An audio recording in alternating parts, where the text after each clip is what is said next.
excited because I have a great guest today, Pilley Bianchi. I'm not sure if I pronounced your name right, Pilley. Yeah, it's just Pilley Bianchi. Pilley Bianchi. Okay. Yeah. Yes. Is it Italian? That's it. Yes, my husband's Italian. Wonderful. Where are you, Pilley? I am in Brooklyn, New York. You're in a big city. I'm in a very big city in a very trendy neighborhood. That the only reason I can afford to live here is because we bought our house 30 years ago. So we got lucky with real estate. Yeah. So Pilley is here. I need to tell everyone the story. I was writing a newsletter a couple of weeks ago, and I found the story about the border collie chaser. I've heard this story many times before, as many of you probably have as well. And I'm sure Pilley can tell us a little bit more about it. But I wrote about Chaser in the newsletter, and then Ingrid, who I didn't know, she's on our courses, but I didn't know that Ingrid was actually working for the Chaser Initiative. So she introduced me to Pilley, and here we are. And Pilley just wrote a book. Yeah, so we're going to talk about the book, the Chaser Foundation, everything. Anything. Maybe you can start with just introducing yourself a little bit and, talk about Chaser. Sure. I love that. So thank you so much for having me. And it's so great to have an international audience. And I'm just so blown away that there's so many people universally that speak English. And yet I speak some very poor French, which I'm not going to, thrust that on you, but thank you for being so educated and curious about other languages, I think, and cultures. I think that's so fantastic. And what's great about the dog community is that we share this love of one species, that gives us so much. So I am John Pilley's daughter. I was born Deb Pilley. But when I was in college, my friends always called me Pill. So I dropped my first name. And I married my husband. So I'm Pilley Bianchi. But my father was the owner and teacher of Chaser the Border Collie, who learned the names of over 1,000 objects. And those objects were her toys. And he was a behavioral scientist, and he'd worked with dogs in the classroom for 25 years. And his major goal was to teach them human language, but he fell short because he could not isolate the verbs from the nouns. So in order to learn a language, you have to have a vocabulary. And so he was trying to teach nouns independent from verbs, and he was unsuccessful. For instance, he would ask our family dog, Yasha, to go get the paper outside, and Yasha would do it immediately. So many times you give your dog a command or a cue, and they execute it remarkably fast. But so Yasha would bring the paper back into the house. But when my dad would ask Yasha to find the paper in the house, it didn't make sense to him. It was like, well, I don't know. I went and got the paper. The paper's here. What's the purpose of the paper? And the paper wasn't a toy. It wasn't something that Yasha could engage in. And what he discovered in the classroom is that his methods were flawed in teaching the dogs the names of objects independently from verbs, because the objects didn't have value to the dog. And it was during his retirement that he was hanging out with some border collie trainers after a trial, and he espoused to them, your dogs are really smart, but science tells us that your dogs can't learn the names of objects. They're just a cue for their name to look. And the border collie farmers were very respectful of him, but finally one popped up and said, "That's what science tells us." And he goes, "Yes, that's what my research demonstrated." And he goes, "Well, you tell me, well, I can call out Jeb out of 4 other dogs, and ask him to get 2 sheep out of all these sheep, Millie and Tilly, and he will do it every time. You tell me what science has to say about that. And this gave my father great pause.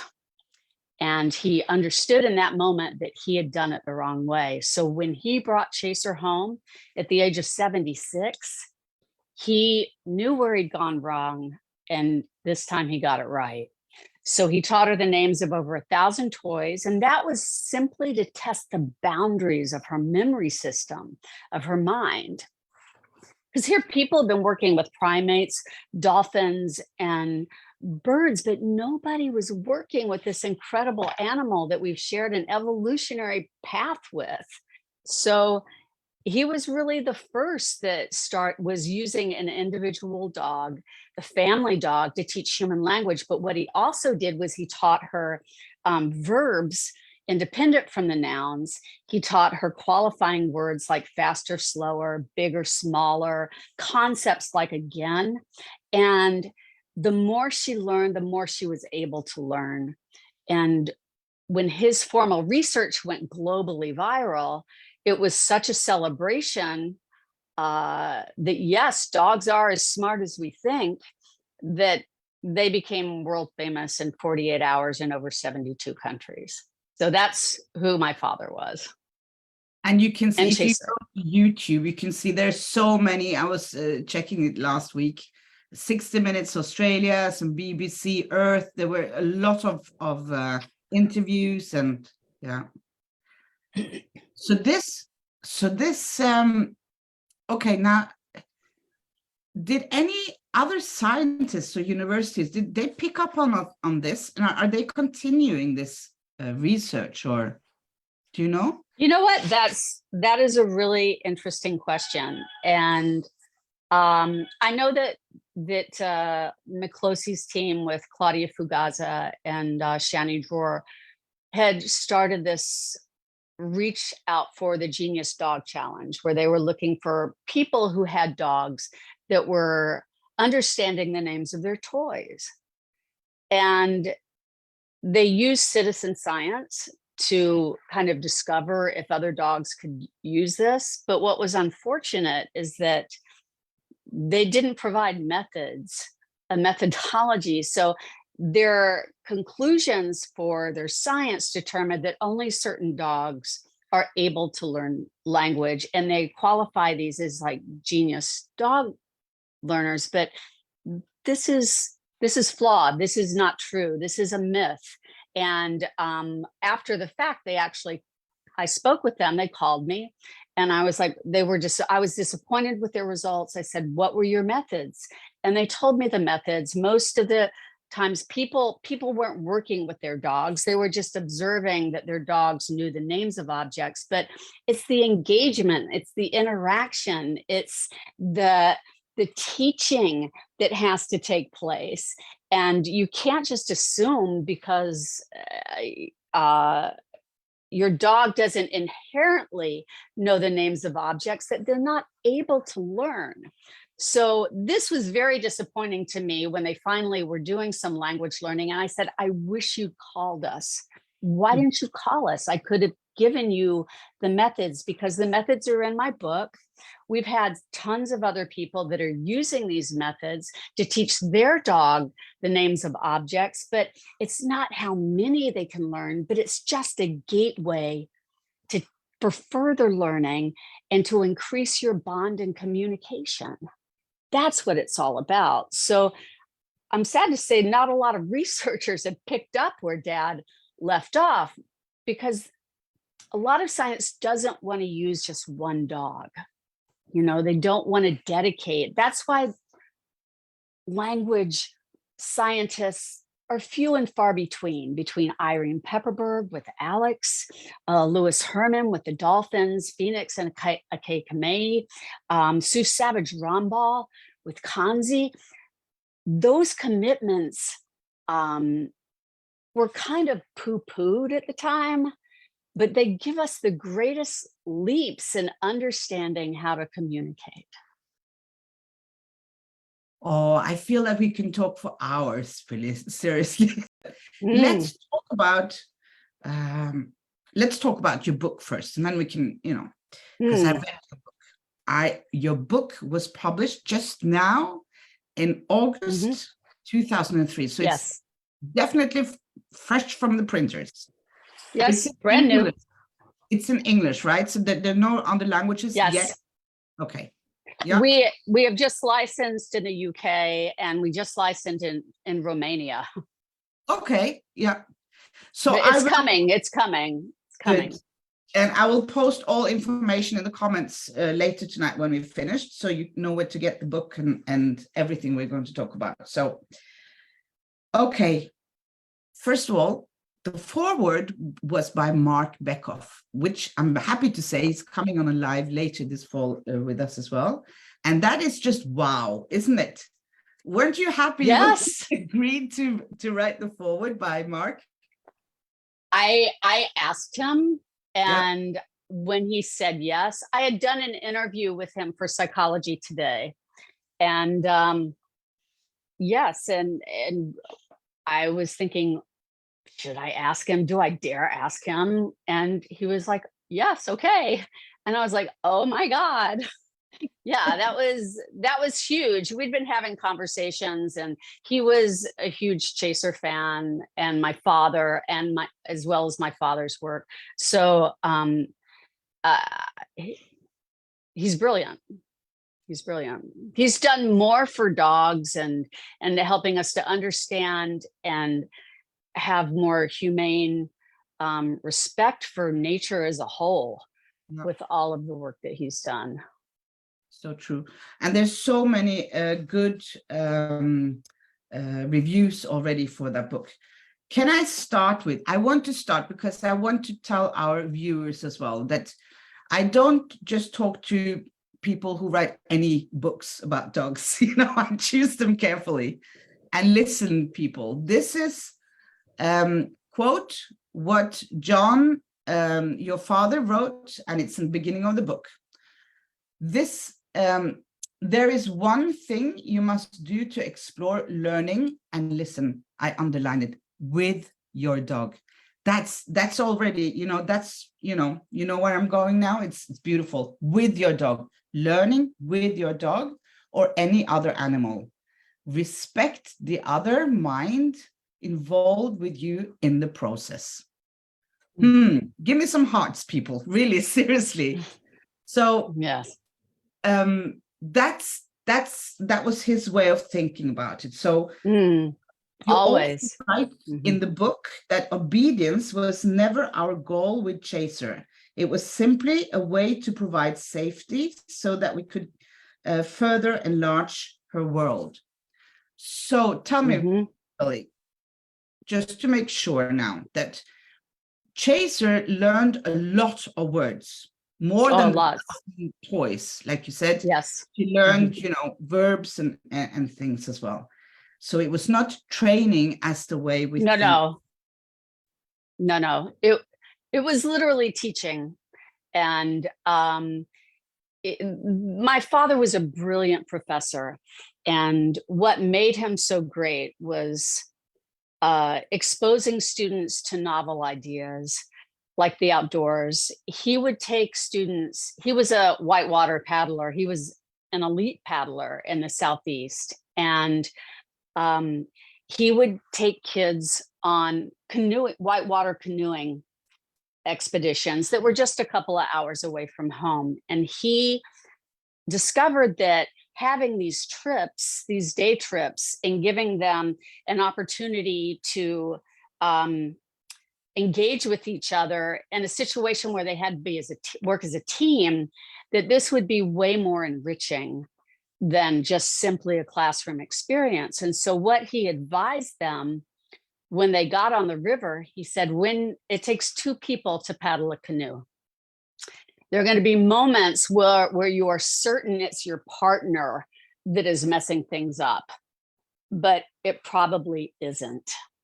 So the take-home message is, what am I doing to create a situation? What can I do to resolve a situation? And this was his approach to teaching and exposing kids to learning and understanding not only other people's behavior, but their behavior and the responsibilities, and that our actions dictate, especially in working with our dogs, our actions dictate our dogs' reactions.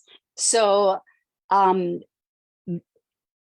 we have to pay attention to and read the room. And so this was what he was so brilliant at.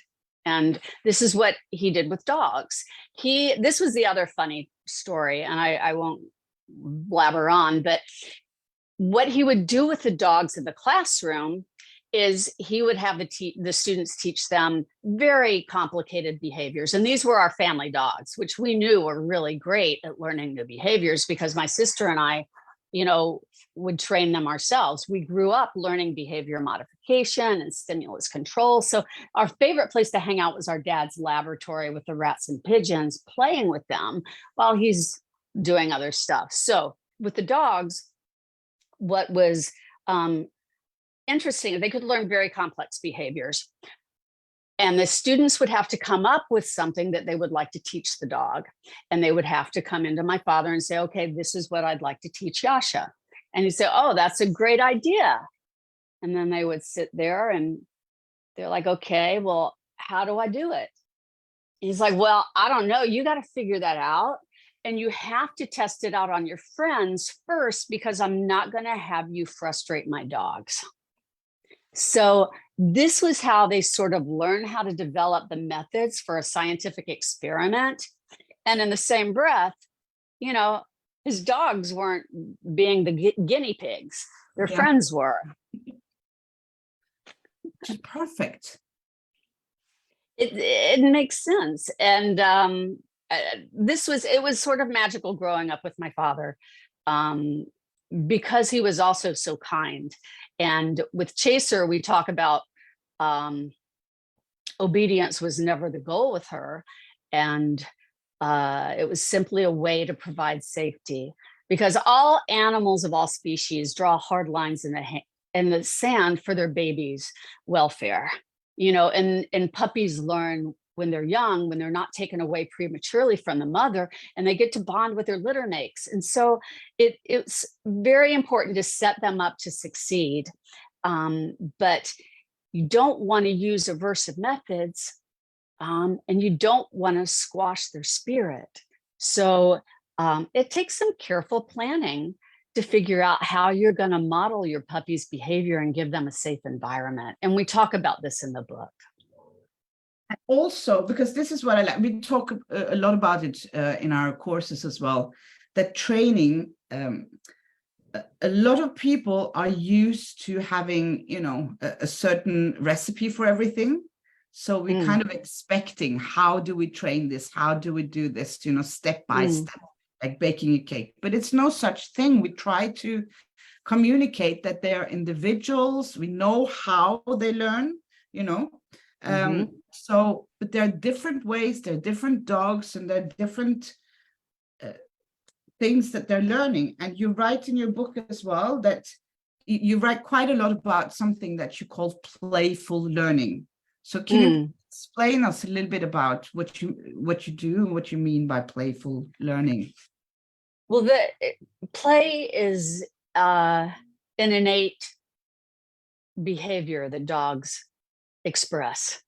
And if we can give them the opportunity to express these innate instincts, that's going to make them very happy. You're going to have a happy dog.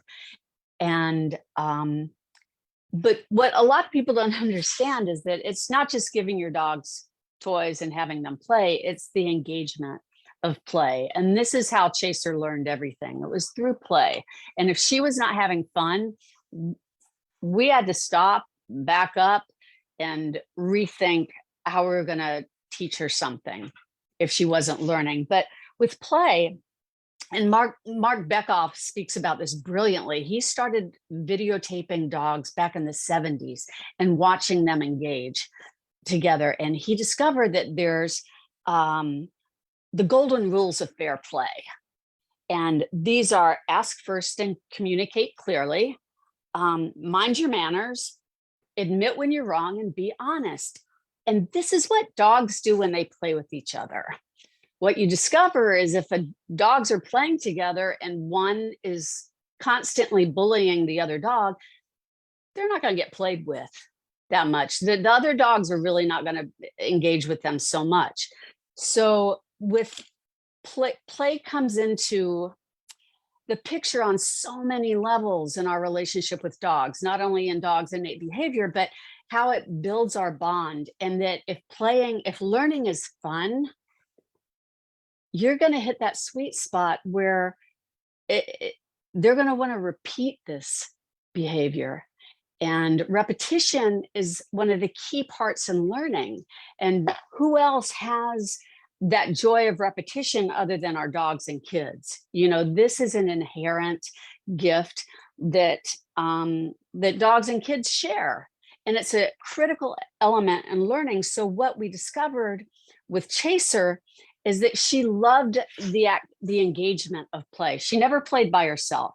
So we would take a ball and we would toss it to her. We would hide it in plain sight. We would have her take it. And it was always playful behavior with these objects, so that it built her confidence as a dog, and it built our bond. So also by playing with an object, it gives the value object to the dog. It makes them listen more intently and learn the name, because dogs are always listening. You know, this is a trait that we should be capitalizing on as dog owners and dog lovers, that they're always listening. We shouldn't always speak gibberish with our dog. Oh, I love it. You also write in your book, what if dogs are the answer? What if we behave more like dogs, you know? Yeah, they have so much to teach us, right? But I want to go back to the play and learning. So did your father, or do you use treats when you were teaching this? You know what? In the beginning, when you have a puppy, treats are okay. But what my father discovered, and I've also discovered, when I'm working with somebody's dog, the treats can be very, very distracting, and they're going to be they're going to be like this instead of like focused on you, you know. So we found treats to be very distracting, and as well as, and he did not use a clicker. The clicker is really so the human gets their timing down. You have to really hit that sweet spot of, yes, good girl, that's it. And it's, you know, and I can't use a clicker. I'm not quick enough. I'm too slow. Well, but if you are aware of what you're requesting and reinforcing a behavior, so many times I'll see people out in my neighborhood and they'll have a clicker, and they will be requesting the dog to sit, and they're like, sit, click, and the dog sits, and then I'm like, say good dog, say good dog. They never reinforce. Most of them don't positively reinforce, which is way more valuable to your dog, because dogs love to get excited and feel good about themselves. And if we're utilizing too many treats, we have found them to be distracting. The other problem with food rewards is dogs can satiate on them. They are not necessarily healthy, and you should never, ever deprive your dog of food for a training session. That's just not cool. Oh, this is not rehearsed. I've never met Pilley before today, so you are just confirming what we've been saying. Thank you. Yeah. But because in my head, you know, I think that we are actually overcomplicating things with our dogs. Yes. So you're absolutely right. Order. So it's so nice to hear you talk about your father and how he does, because I'm pretty sure that he also, and you too, agree when I say that the reward of the dog mastering to do something, finding the right toy, getting your father's approval, just, looking at your dog and nodding or smiling is more than enough. Yes. Yeah. Right. So And so playing with them. feeling. Yeah, exactly. Yes. Playing is a reward. Yeah. If Chaser would get something right, then we would run around the house with the toy and Chaser would chase us, and then I've got it, you get it. And it was super playful behavior. And I have to say, when I would work with Chaser, and we would play hide and seek, and these are also opportunities that your dog can use their nose for tracking. I would be laughing so hard when I would be hiding and Chaser would be trying to find me in the house. And I knew she wasn't really, she was trying to pre-think of where I was, but when she finally started using her nose, she would find me every time. But those and then when she would find me, I'd get all excited and we'd have a fun play session. So these are the moments we want people to build on with their dog for their learning. And it doesn't take a lot of time either. And a lot of dogs, I think, they miss that interaction with their two-legged family. They are being, in busy lives, busy times like this with kids, being driven around to all kinds of activities. So many dogs, I have seen it myself in my courses, that so many dogs value so much more just being touched by the owner compared to just giving the treat, because giving a treat is the easiest thing we do.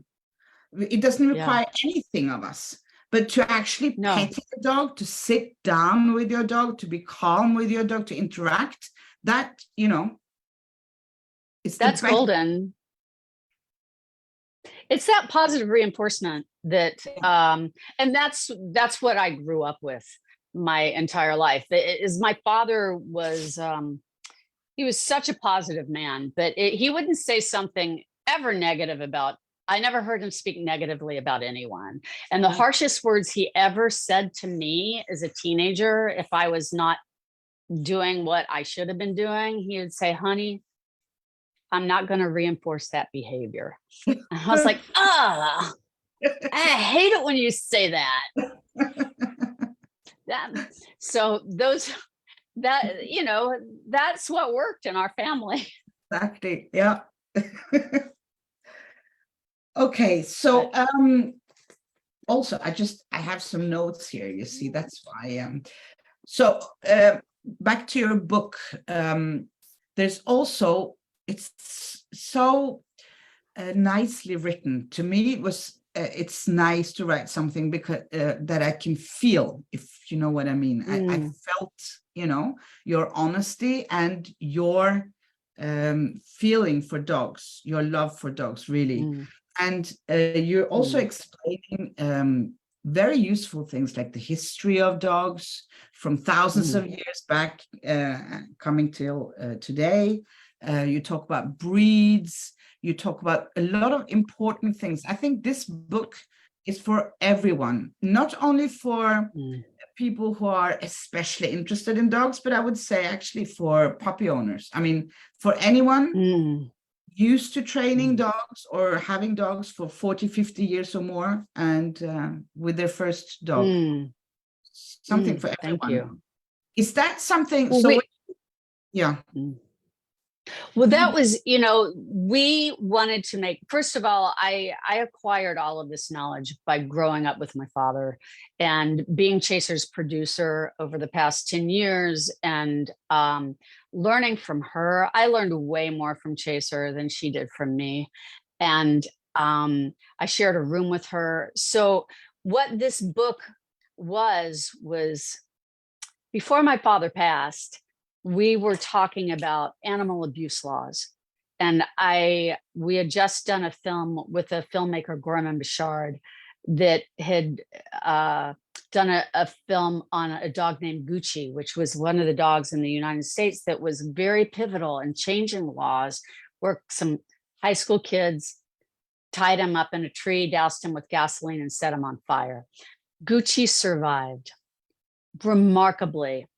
But my father and I were discussing, what is it going to take to improve laws for dogs and other animals? And he was very solemn. He said, this is going to be a hard one for most people, because in order to give animals more rights, we'll have to give up some of our own. And that's going to be hard for most people. And with that in mind, he was talking about we have to find ways for science to deliver valuable information to the masses in ways that they can understand. We have to work harder. And so this was the book that I wanted to write. I wanted to make it easy. I wanted to make it fun. I wanted it to be visual, which is why I teamed up with Callum Heath, who lives in the UK. He's the son of one of my dear friends. So he's a brilliant illustrator for the New York Times, for The Guardian, for The New Yorker. And we literally did this book together, and we could kind of like feel each other. And so the illustrations he's just like brilliant. This is like the beginning of dogs and humanity. But so that's what this book is. It's science, it's philosophy, and it's information and a tutorial on how you can teach your dog human language and other things. Because I feel it's a little bit, not just a little bit, but it's very much the same as my own, what I want to do is just, I don't know how to explain, but let's get a little bit back to basic. Let's just relax. Yes. Happy with our dogs, interact with them and respect them. Mm-hmm. Now, can you imagine thousands of years ago, they didn't have this kind of science. Now we know for sure. So why are we distancing ourselves from them? We should be closer to them. That's the thing is that's was sort of like when modern culture came along, and ancient cultures, dogs had it way better than they do today, because it was a symbiotic relationship. They helped us, we helped them. It was a mutual 40,000-year-old evolutionary path that we shared as the only two animals on the planet. We are the only two species on the planet that have shared an evolutionary process together. So that alone was something so magical that a couple of thousand years ago, when organized theology was sort of introduced, dogs kind of got kicked to the curb and got a bad rap. And you write about that in your book as well. It's yeah. So it's getting back to what brought us together in the first place. Oh, I'm so happy there are more of us. Do you see people? That's why you need to go out and work with dogs and help people understand. Okay. So can you tell us a little bit about the Chaser Foundation? No, so I keep calling it the initiative. Yes. Yes. We started the Chaser Initiative. Actually, brilliant canine educator Ingrid Quigg-Norris came to me in 2020 with this remarkable idea of teaching kids about my father and Chaser's legacy and the value of play, and educating them about animals. And so we've been going into schools. Ingrid goes into schools where they're K through 12, and we have a Chaser coloring book that tells the story. We have the methods that my father used, and Ingrid is brilliant and sort of exposing young minds to the value of our relationship with dogs and how to approach a dog that you don't know. You ask first if I can, say hello to your dog, and how smart they are and how they can build their own bond with their family pets. we need to start with the kids, because it's too late when you're 50 like I am, you know. We have our It's like, well, yeah, if the kids are the kids, they're so much like sponges. And if we can use animals, when Ingrid goes into these classrooms, these kids light up. You know, she brings in some working dogs that they can engage with, and these are experiences with these young minds that they're going to carry with them for the rest of their life. Really, it's this sort of engagement at an early age. And so it's that sort of thought processes that we want to plant the seed early. So is this locally in the US? How does this whole thing, can we support it like with money, or can you actually Yes. here to do something? I mean, well, we're currently in South Carolina, but we're wanting to go national. We're very small, the Chaser Initiative .com, and of course it's completely nonprofit, based on donations. If anybody, we can provide the website, or you can go to chaserthebordercollie.com. There's a link to the Chaser Initiative, and you can find out more. But yeah, Ingrid it would not exist without the brilliance of Ingrid Quigg-Norris. so we are very happy, and now I haven't spoken to Ingrid about it, but I'm just calling out her name now. And yeah, so she's a student at our school. So if you have any questions, just send us an email, and I'll make sure that Ingrid will get your email and request, as well as I will post the websites and so on later. How long did you use to write your book? Was it frustrating at times when you know? Was it? Oh gosh, was it? It was some things were a nail biter. But I had been writing, this was the book I had been collaborating with my father before he passed away. And I knew there was so much valuable information. He has an original book that's a New York Times bestseller called Chaser, Unlocking the Genius of the Dog Who Knows 1,000 Words. But the second book was more prescriptive. It was giving the tutorial of how to do this with your own dog. So, and the methods that he used and how you can do it. So once he passed, I was not really sure how to move forward with a book that was in his voice. So that was the other reason that it was through my dog community, my friends, Kat Warren. I don't know if you know Kat. She wrote What the Dog Knows, and Maria Goodavage, who wrote Soldier Dogs, Dr. Dogs. We would have these cocktail hours where we would brainstorm and talk about what we're writing and working on, and we would spitball things with each other. And it was through those sessions that I had with Kat and Maria that really helped me figure out my voice for this book, so that it's a little more playful. There's some humor. There's a little snarkiness, but hopefully not too much, you know, and just playful. And I would say, because I'm not a native English speaker, so it was easy to read for me in English. And I like it's easy to read, it's easy to understand. And I could see the humor and the great illustrations as well. And touching, you know, of course, I don't know if it's my age or whatever, but I cry all the time now. So of course I cried at the end of the book. And when you wrote that you lost all three of them, your parents and Chaser, in 60 months, in a very short span. Yeah, it's also a personal book, I think, very personal. Thank you. It is. It's got my experiences with our family pets, and but it has to be personal. I mean, and that's what my father talked about. If the mind doesn't meet the heart, we're missing the point, you know. So our relationship with dogs is very personal. It's one of the most intimate relationships you'll ever have, really.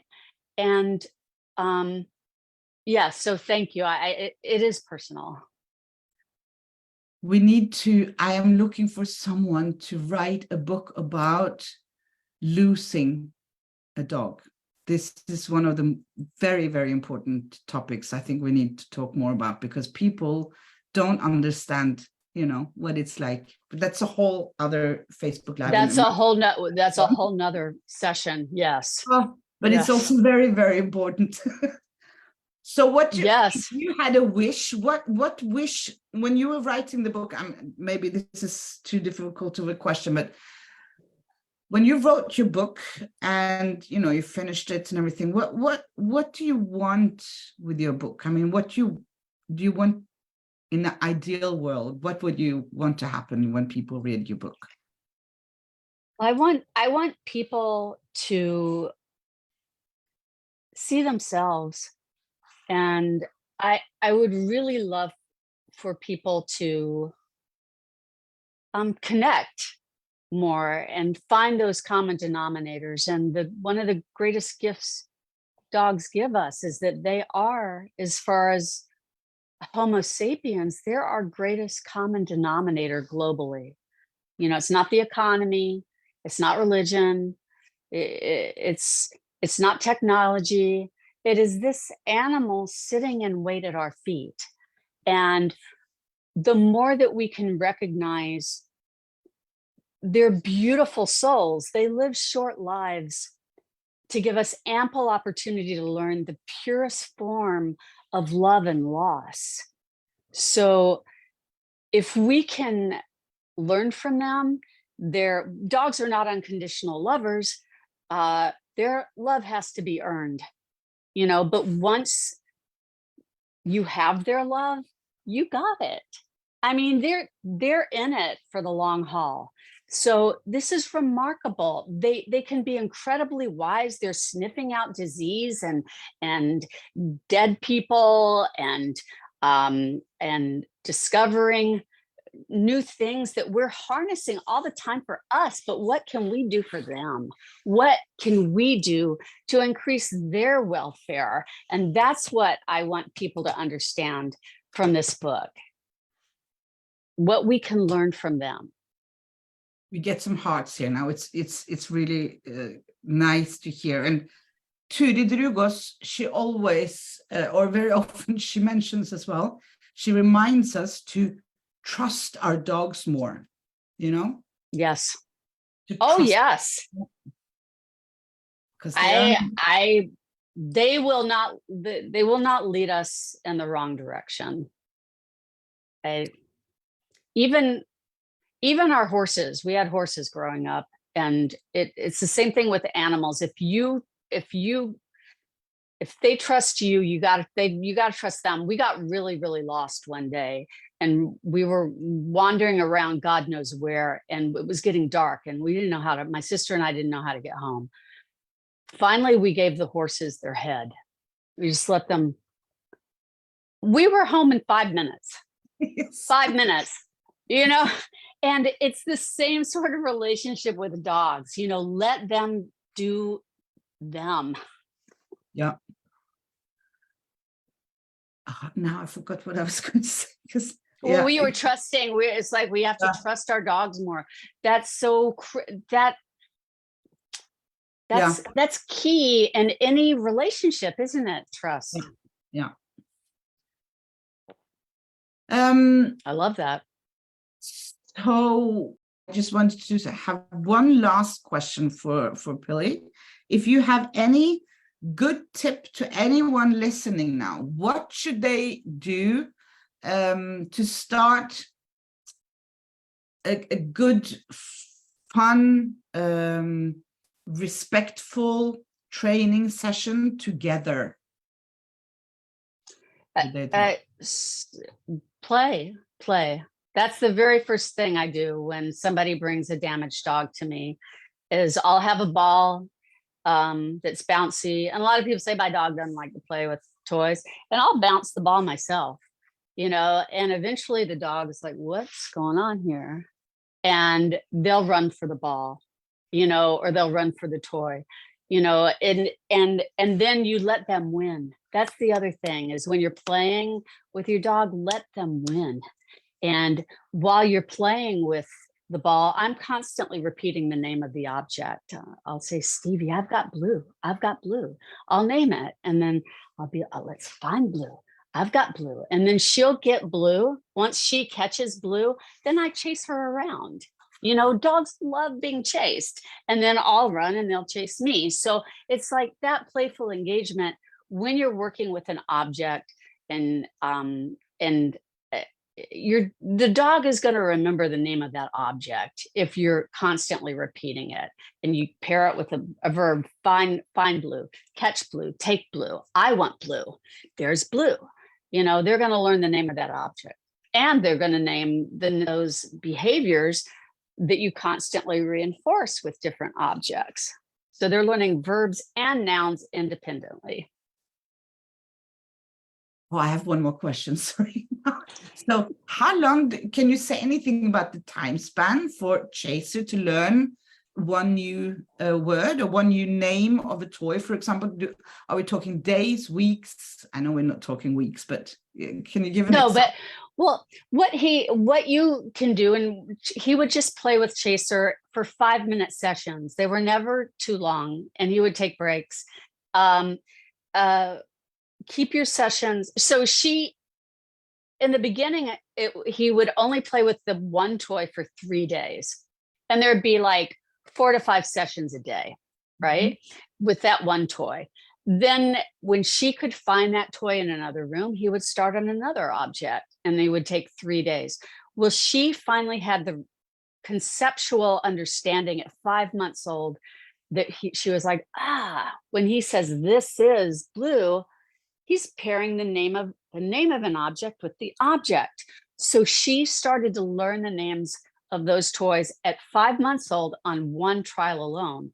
So that's why we believe learning one concept is greater than 100 behaviors, because the dog is solving a problem. You're engaging with the dog. You're giving them an opportunity to have a choice and a say. And it's learning builds upon learning. So once she hit the 5th month, she learned very, very rapidly. To keep them in her long-term memory, he required rehearsal, but that's just like with us, who doesn't need rehearsal to remember something. So that's how she started. Years ago, I went to a seminar with the Swedish Doctrine. I can't remember her name at the moment. And she showed something very funny and interesting. And she just took 2 kitchen utensils. Just the dog hadn't seen it before. And, or let's say it was a hairbrush and, a mobile, yeah? 2 things. Right. And then she presented it to the dog there at the seminar. She didn't knew the dog or anything before. And, hairbrush, mobile, hairbrush, mobile. And the dog is just watching. Okay, yes, she's interacting with me. Something is happening. And then she took it behind her back, So the dog, of course, had to, for some, know how to either point or, choose something, left or right. This dog knew left or right, yeah? So, but every time when she said hairbrush, he chose the right side. Right. And actually, it was just interesting because it just proves again something we all know. Those of you who are listening to this live, you know it, because we're all very interested in dogs and behavior, but they're not stupid. So that's, again, it's back to what Turid says. We need to trust our dogs more.